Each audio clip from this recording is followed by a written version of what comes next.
Great. Kicking off, I'll start with opening with a question to the entire panel, and then we'll just run with it. So we've kind of seen OpenAI evolve quite rapidly.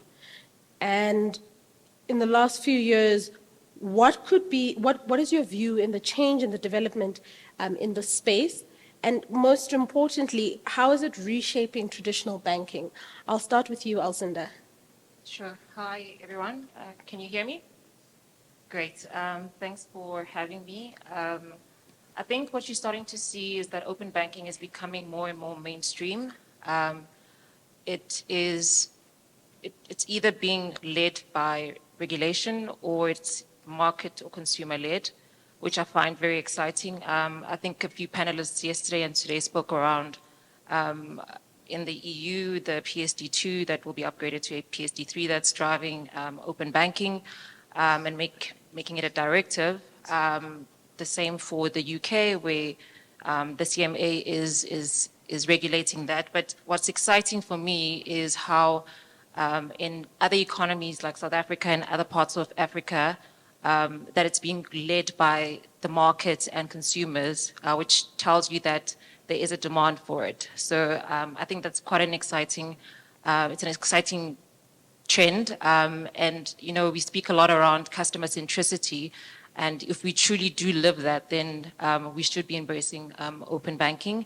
I think there are challenges, obviously, that you can expect with open banking, challenges around data privacy. And I think convincing customers that, you know, the platform is safe and there's enough security measures to protect their data, that will remain a big concern.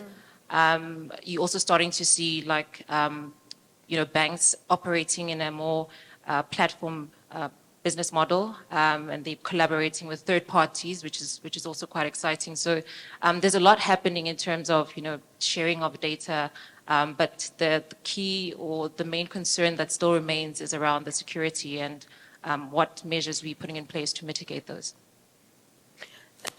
Thanks, Alcinda. And Stephen, I'd like to ask you this. Considering what Alcinda has said and the changes that are coming up hard and fast, how do you think banks need to balance innovation as well as these changes and maintain security and trust with their clients? So I'll take maybe a step back and speak to principles, right? So the principles behind open banking are, I'd say, three: competition, financial inclusion, innovation. And we know that banks have taken time to kind of stabilize, be always on, try to change from on-prem to cloud, and all of these things that have been happening, to take the time to stabilize, become the banks that they want to be, and then now to open up and say, we are ready to level up the field. We are ready to have conversations. We are ready to innovate. But innovation must not just be another creative app. Innovation must be something that is based on customer centricity. We have a vision, we have a goal, there's something that we want to achieve. This is not a conversation on, I have another app. You know, who is this app going to service? What is the common vision that we want to achieve? And maybe this bank is not the right bank for you, depending on the vision that that bank has, and maybe another one has. So taking note, banks are innovating inside. Banks are innovating with partners. Banks are looking forward because they need to remain digitally relevant in the season that we are in. Banks are partnering and playing in ecosystems. Banks are not just banks anymore. Some banks are now tech shops, if we're to call them that way. So they are finding the balance with all of the regulation, all of the complexities, all of the new technologies that are coming in, and are preparing, looking forward, but as well as stabilizing, meeting the need of the client today, understanding what the customer expectations are, what are their fears, and then solving for those particular use cases. So I think the balance is not necessarily found on new things that are coming up. They are found on what is it that the customer is looking to do and staying in that customer centricity to achieve those goals. Thanks, Stephen. Devina, um, do you think the pace at which innovation is happening is at a pace that clients are ready to take on that innovation? So that's a really interesting question. I think clients are always ready to take on innovation and new technologies. I think where banks are starting to come to really the fore now is really listening to their clients. I think the reality about open banking is the word open actually is the key. And sometimes I think to the last comment is it's not just about creating another app. Banks these days need to look at open banking as a way to say, we are not the experts in understanding what our clients need. Like that is a very, very important message that I want to land. Open banking is about a real recognition that we need to start listening to our clients and co-creating solutions with them. I think in the old school, the olden days of banking, it was kind of, this is what banking needs. This is what we do as a bank, take it or leave it in the way that we want you to do it. And the landscape is really changing now from a client centricity perspective. I think we've heard that word quite a bit. But I think open banking, there's two parts. One is, how are banks listening to their clients to develop and give them tools rather than solutions? So an open API, for that matter, gives you access to your information, and how you plug into that information and what you do with that information really is up to the client. At Investec, we like to use the saying, designed by you, enabled by Investec. The idea around that really is that we recognize, and all banks should recognize, that we are not going to come up with the best solutions for the client. Let's give them tools, financial tools, that enable them with an open banking mechanism, with APIs, etc., and allow your client to build for themselves, because that, I think, is going to be the true innovation landscape. Thank you, Can Devina. I just add there, Nqobile? The topic around financial literacy and financial education, it came up as a key theme the past 2 days. And I get the sense that it's just lip service, to be very honest. Someone yesterday said that the knowledge gap is shortening, but I don't get that sense. I think we tend to do better at change management internally, where we introduce a new piece of technology and we, inform our, the people in the organization in terms of how it's going to change their ways of work, the benefits, but we don't do as much change management towards our customers. So we introduce the technology, but they don't know what it's about. How am I going to benefit from sharing my financial information? So I think there's a lot of work to be done in terms of educating, whether it's running campaigns. I also like the idea of partnering with NGOs, like in the community. I just get the sense that we're building and we're innovating and we are adopting new technologies, but are we doing enough in terms of change management from the customer side? Pearl, are we doing enough? Considering the technologies that have come in from a banking perspective, last year the banking, I forget their acronym, but they launched PayShap, BankServe. BankServe launched PayShap. Do you think enough change management, enough education, and that's before we get to the marketing of the platform, the exciting bells and whistles and benefits. Do you think we do enough change management so that we can bring clients along the journey? I don't think people actually understand the concept of change management, and the fact that it's a process. It's the same as like digitization. It's a process. It's not just an app. So I found that even inside my customer space, when we talk about APIs, I've got all these developers calling me and saying to me, your API is not working, all right? And I'm going, do you know how to use it? Do you know what it's actually supposed to do? It's just a messenger, all right, okay? So have you checked your back end? And they're going, what is this API? So it's a different language altogether. So that's just right down to the technical level where they don't even understand, the developers don't understand what it is. So we have to start educating at that level already. And then when it comes to the products that are being produced or the apps that are being produced, to lower the risk of, like it not being adopted, and to increase adoptability, because a lot of the time, if you use your, for example, your online banking app, it was meant to be a multi-factor authentication in the past, right? So now they want you to use it because you can build in all of those verification systems. You can use facial recognition and things like that. But people are very reluctant to do it because they haven't been educated. And we don't do enough to address that. I don't think that enough has been done. And it actually makes people less, tech savvy, all right? So you're actually like feeling like a little left out when you're in a demographic that doesn't understand this. I mean, a lot of the time when new features come out, my friends tell me about it and go, boy, why don't you use this? And I'm going, I didn't even know that my bank had it, all right? So it's like, and I'm talking about one of the neobanks. So they've got all these nice things, and I didn't even know that it was there. So I stood there at the queue. I wanted to use priority, and they said, you can use priority, and they've got a lounge. But guess what? I didn't know how to get into that lounge. Okay. All right. So somebody actually said, give me your phone. Poke, poke, poke, poke, and off we went. All right. And I'm supposed to be tech savvy. Thanks for that, Pearl.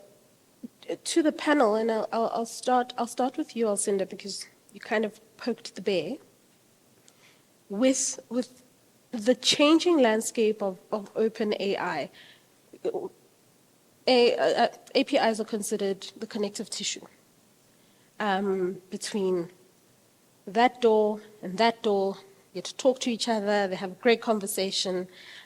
We briefly touched on the issue of clients feeling like they can trust these platforms. What of open banking and APIs and the sharing of data, customer data, in line with POPIA and all of that? How does regulation both hinder and help open banking to move forward? So I think in more established economies, look, regulation is needed. I think it was O'Connor that said we like the gray area, not all the time because it doesn't give direction. So I think in terms of open AI, regulation is good that it increases adoption.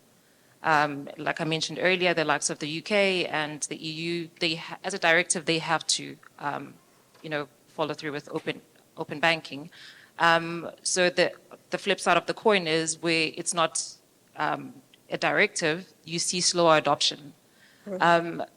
So I mean, it's one also argues, if you do something just for compliance, it's just a tick box exercise. So you're just doing it just to, get over the line. So I think it's a fine balance. I think it's definitely needed. I actually was in a meeting this morning just before I came here, and it was a big topic around, the regulators in SA and, the idea of open banking and sharing of financial data. And it's a back and forth and back and forth and back and forth.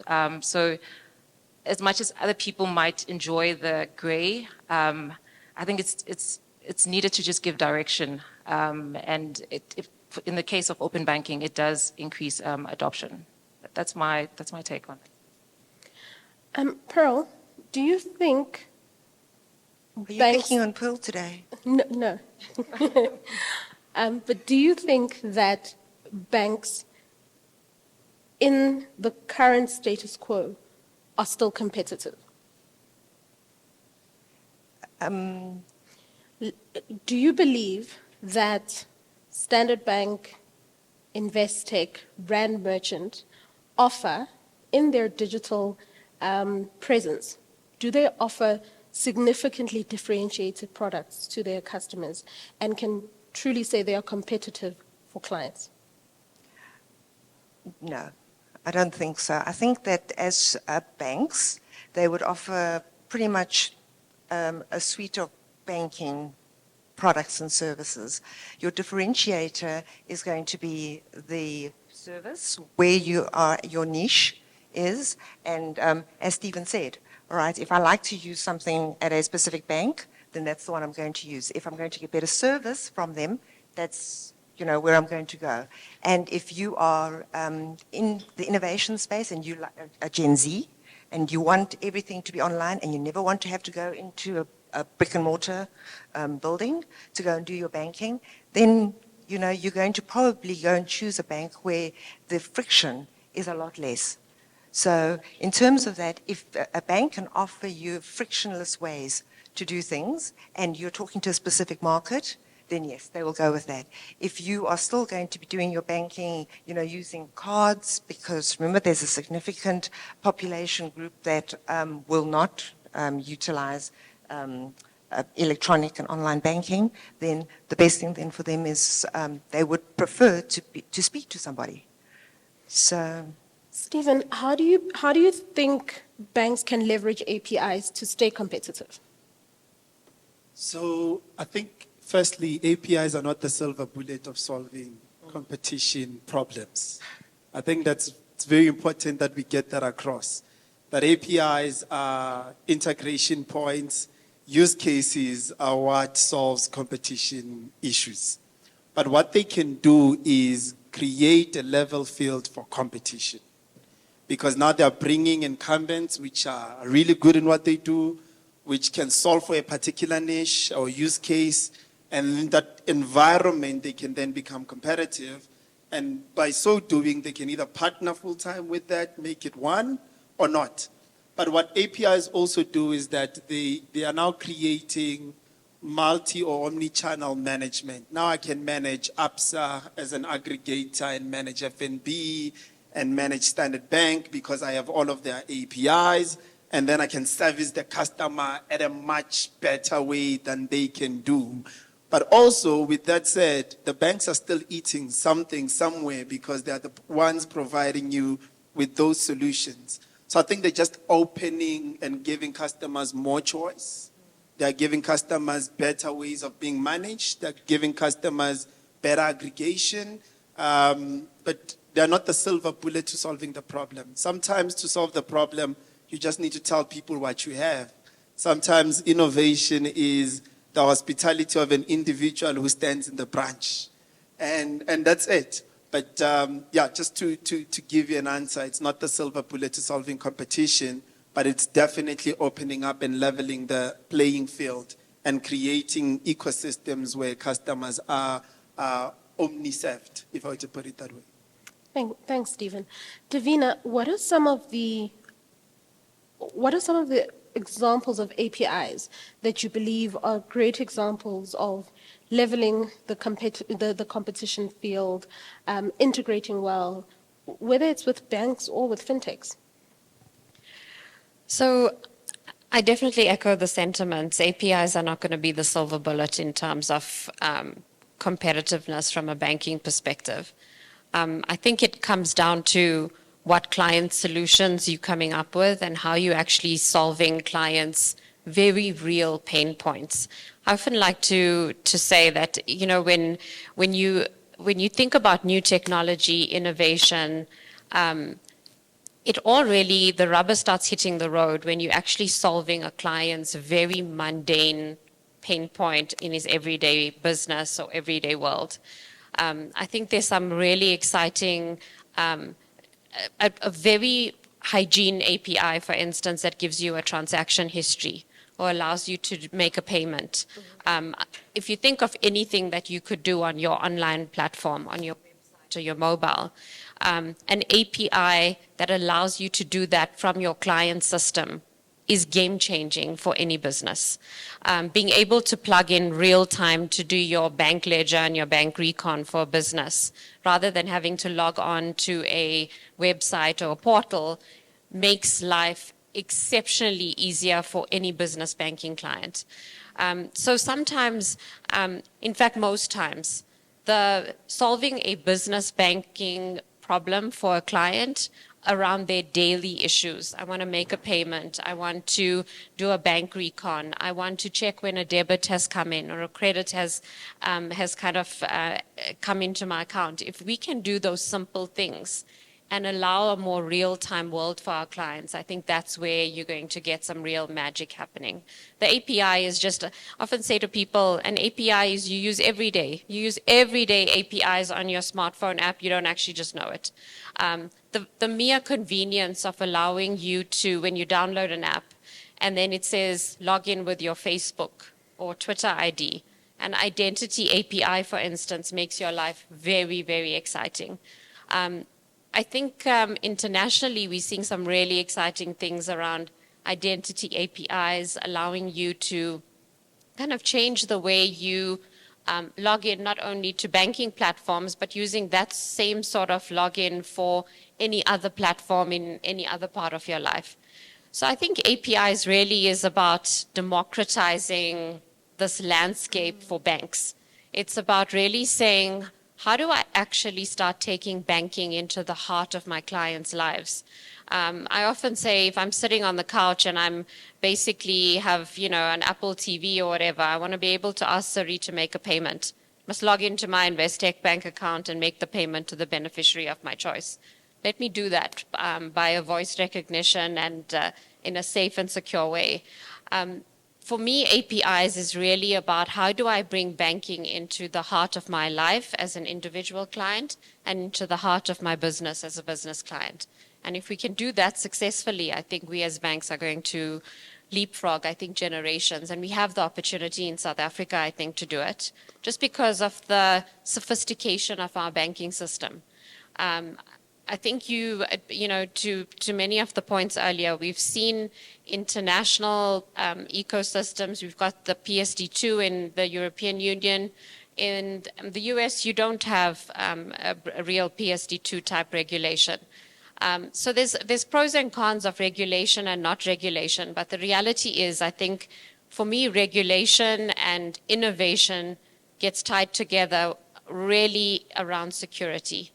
And if we can start looking at innovating for clients while maintaining the trust and security that banks have traditionally had, I think every single thing that we do as a bank needs to be about how do we maintain the trust and how do we maintain kind of the security for our clients. Because at the end of the day, managing somebody's money is a huge responsibility.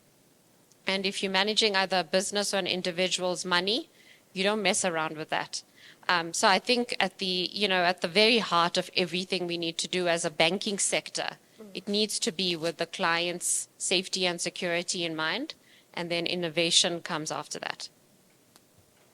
Interesting. Safety and security first, innovation afterwards. Okay. I like that you've spoken a lot about how the customer is at the center of transformation, of digital transformation, particularly in the banking space.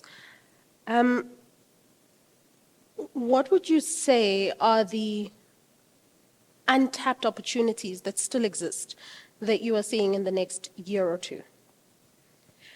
So I think the previous panel was exceptionally exciting, and it was a good follow-through, to have this panel afterwards. I think that open banking has two parts. One is from a banking perspective, there's innovation around how are we going to transform the way a client interacts with me as the bank. Mm-hmm. And that is one, that's a channel conversation. It's a very internal bank conversation between bank and client. But I think open banking is going to do some really exciting things around fintech collaboration.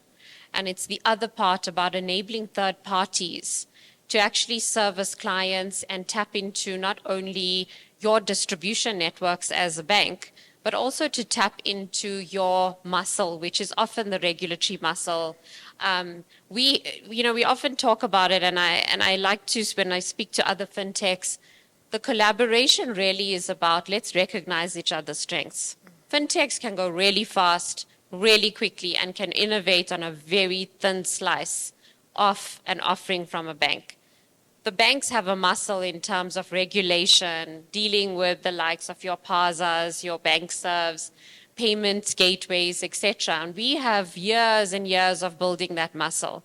If we can take those two kind of talents and put them together, I think there's going to be some really interesting things. And what open banking does, it really allows for true collaboration to happen, I think, on a level playing field.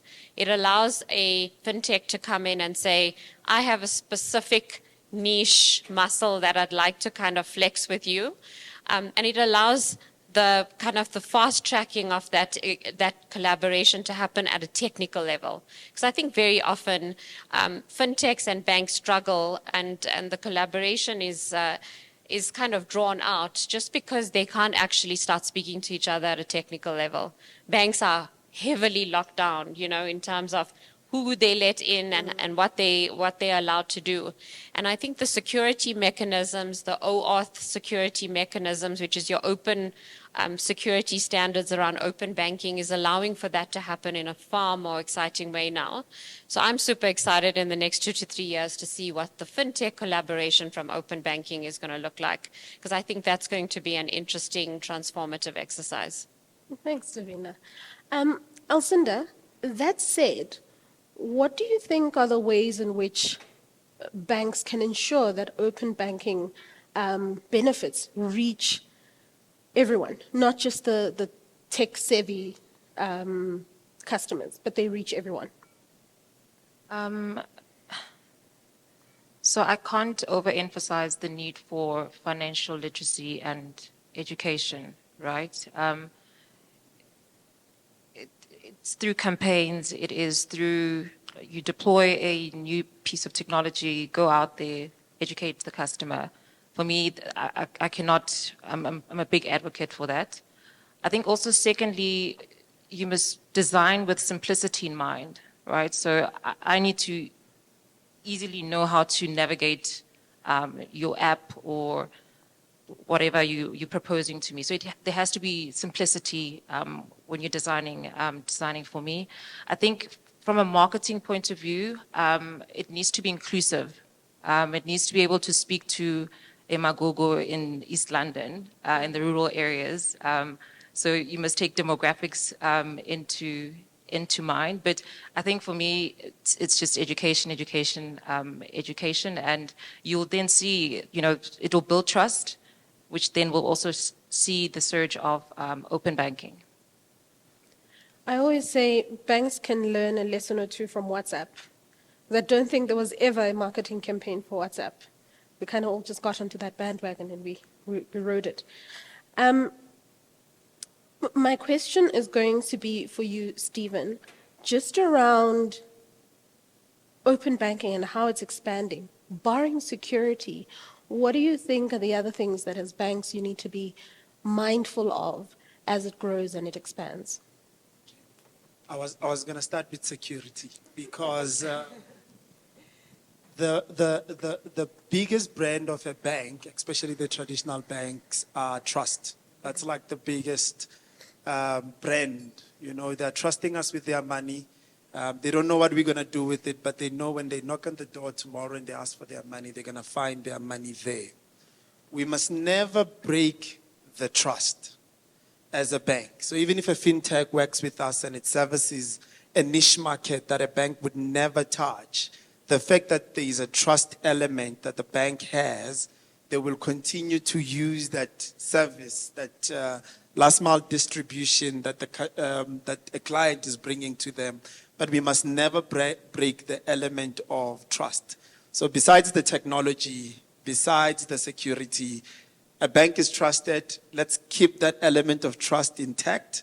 And let's make sure that tomorrow when they see an app that is powered by Standard Bank, there's a trust element that they can hold on to. So that branding must never go away. And I'm saying this because when we reach niche markets, people use their own branding, which is good because they are talking to a particular people. And then you see a little powered by or, and that powered by there might look little, but it actually carries so much weight. And so the element of trust must always remain outside the innovation, outside the technology, outside the security, because that is what makes a bank exist today. Somebody's trusting you with their money. Okay. But other than security, what else? So other than security, my thinking, right, from an open banking perspective, goes back to teach them exactly what it is that you're solutioning for. And I'll give an example from an open banking standards perspective. A simple thing such as consent.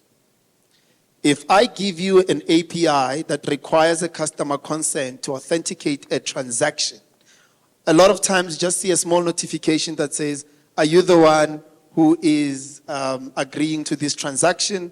Are you allowing this person to find a record of your statement? Before the description that says, do you know what you're doing when you give this person consent? Mm-hmm. There's nothing that tells the customer, this person will have access to my entire statement. They will see my transaction, where I eat, how I eat, and then tomorrow you're shocked they're advertising a particular thing about you. There's going to be misuse of information. There's going to be misleading products that are going to come up. I think they were talking about Ponzi schemes earlier on. They're all built on integrations that have happened because the customer was never told, what is it that I'm actually consenting to? So we are advertising the product that says, now you can do a payment faster out of your bank account, but do you actually know what else you've opened up the customer to? Another shocking example is screen scraping. You would be shocked by the knowledge people have of a card. They think the holy grail of money is in a card number. So they are willing to give you their login details just because they don't want to give you a card number. And only to find that a card number is actually much safer than me giving you my login details, my username and password to a robot I don't know to do a transaction on my behalf.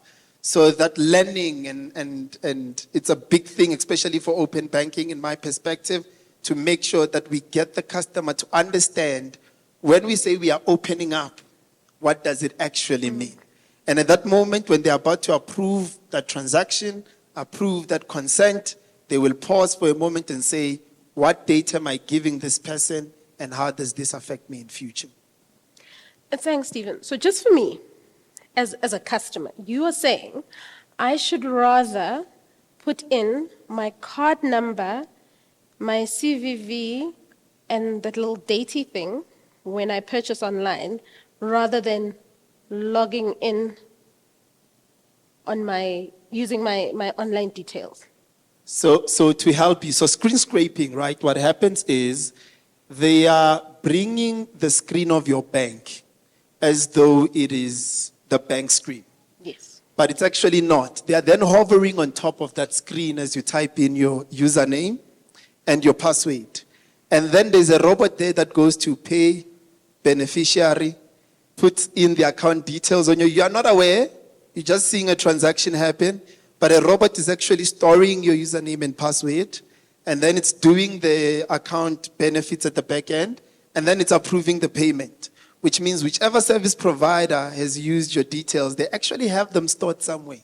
There might be any fraud, and yes, they are securing those platforms, but they actually know what is your username, what is your password, how much is in your account. They can pull a statement. They can do a transaction tomorrow in your absence because they can still screen scrape your bank and continue to log in without you.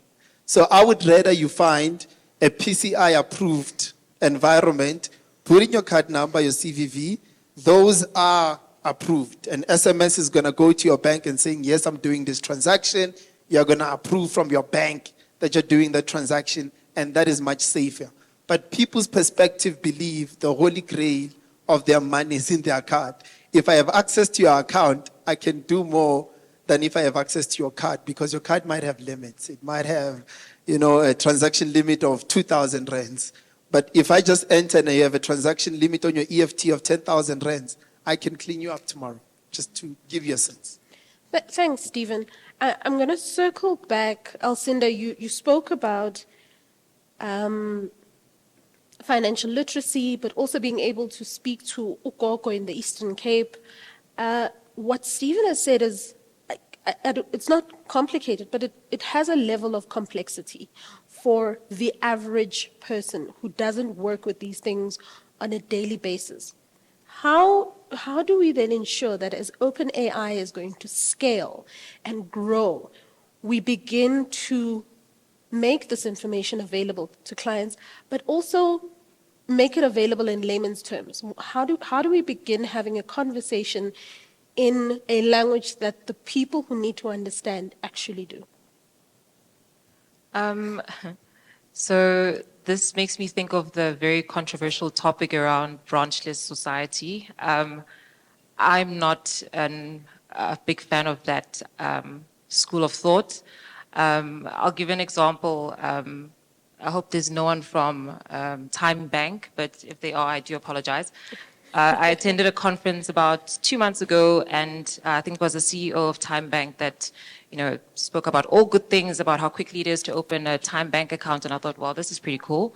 And because I'm in banking, I would like to see what my competitors are doing. So I was like, next morning, I'm going to open a bank account and see if it does take under 5 minutes to open. And it really was very quick, and I was very impressed about it.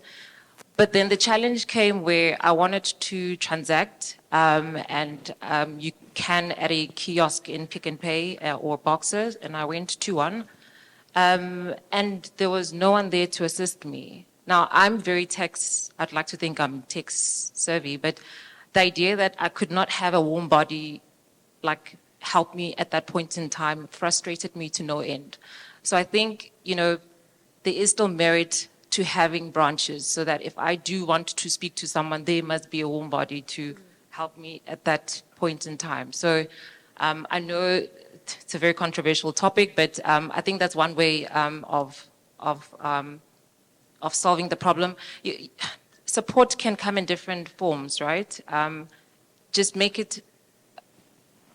give people the options in terms of how they will receive that support. Whether it's a chatbot, because maybe millennials are more into, I don't want to talk to anyone, I'll rather just even go have a conversation with a bot. Give people that option. Have 24/7, customer service. Have a branch.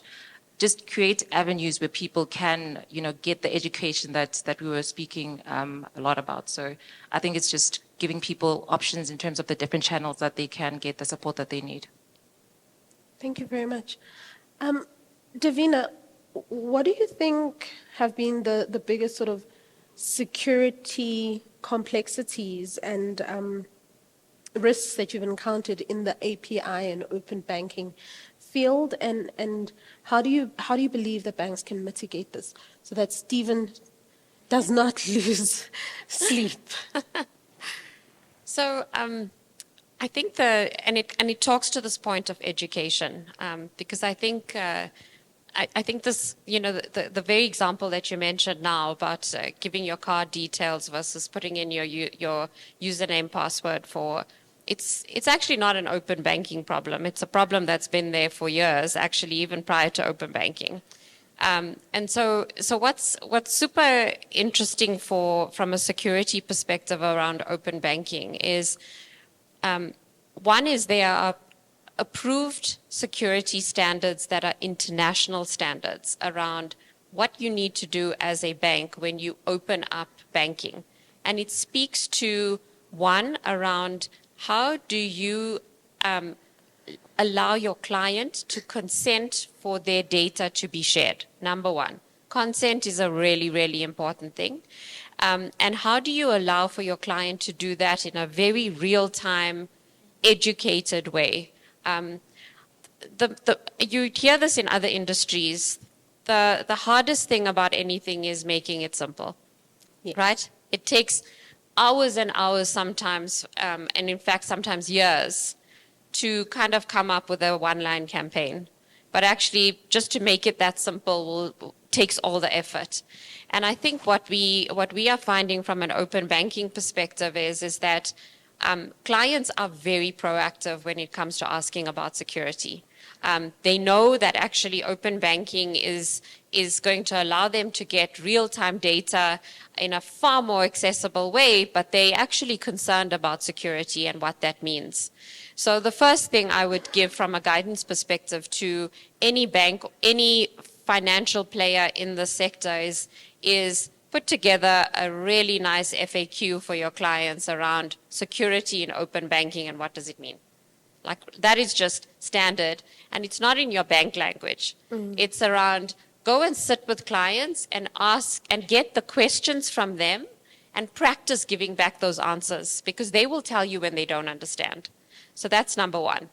The second part is, I think when it comes to bank functionality, allowing your client or any third party to either initiate transactions. So that we talk about two levels in open banking. One is view capability. I can view data and information, and obviously there's security there around accessing and viewing someone's data. But I think the other part is you get to higher levels of security once you start executing transactions. So as soon as you can say, I'm going to give a business banking client the ability to make a payment out of their own system and execute it on the bank side, the level of security then becomes exaggerated. And I think so it really, banks need to take a view around what is the client doing and what level of security is required at that level, because you can't just go with this blanket approach, because then you're going to over-engineer and you're going to require way more security than is necessary. So looking at security at different levels and understanding what is it that clients want and how they can do it is really important. The one last point here for me is in open banking, and especially when you are using APIs, there are two parts to this. You, as the client, either have dev capability, you have developers who can actually take that API and do something, or you are a client that actually doesn't have technical capability. And the interesting bit here is I think that we coming up with this concept of no code, which is what you've got on your phones now, where you know, you don't even know you're using APIs, but you're doing it. That's kind of where I think banking needs to get to, where APIs really are the technical layer that powers the no-code kind of simple solutions that you as clients need. And I think that's going to be quite interesting. Thanks, Devina. Pearl, to Devina. Sorry to interrupt. Paul, can you wrap things up for us with the final question? Oh. Thanks so much. Oh, look at that. Our time's up. You were just rolling. I'm so sorry. To Davina's point, quick one. How do you think banks can prepare their API strategies for such? I know there are some banks that have API marketplaces and all of that. How can they prepare their strategies for the demand now as well as the demand in future? I think that a lot of the time these strategies are like already too detailed, and what they haven't done is perhaps put proper strategies into place. All right, and then based on that and what it is that you want to achieve and where it is you want to go, then you can actually, it'll all be answered in that strategy. But the first thing is to actually put a strategy into place. And I think people talk APIs, all right, and it's just like, it's a development thing. It's a little piece of code, you know. They don't actually turn around and say, but there's implications. And also, how do we look at it from a maybe monetization perspective? If we're sitting on data, how do we, if you are a bank, secure it and make sure that the right people are given the right information. And then the same thing, like when TransUnion was showing their KYC and what they've done with that information. Before they just did credit scoring. Now you can actually do some funky stuff with it, and now you're offering a different service. So how do you then collaborate? But that all becomes part of that strategy then as well. But I think a lot of it's going to be around collaboration, because that's where the innovation and that's where the secret sauce is going to be. You know, it's like to find out what people can come up with.